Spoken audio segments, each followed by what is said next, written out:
जय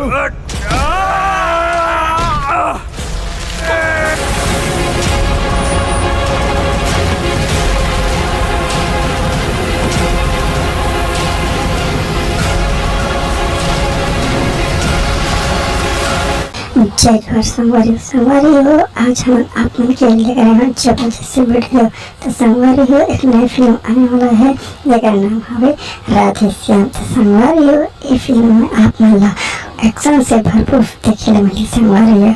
और ही साथ राधे श्याम फिल्म में आप मतलब बॉलीवुड के सुपर स्टार राहुल राय के जबरदस्त एक्टिंग देखने मिली संगवारी हो। राहुल राय से फिल्म में पहली बार एक्टिंग करा थे। तो संगवारी हो, ये फिल्म के डायरेक्टर है अभिषेक सिंह और ये फिल्म के निर्माता है गोपी चंद मेट। संगवारी हो, ये फिल्म 23 जून की अपन की नजदीकी फिल्म में फिल्म जरूर देखा जाए और फिल्म मैं द्वारा जय छत्तीसगढ़।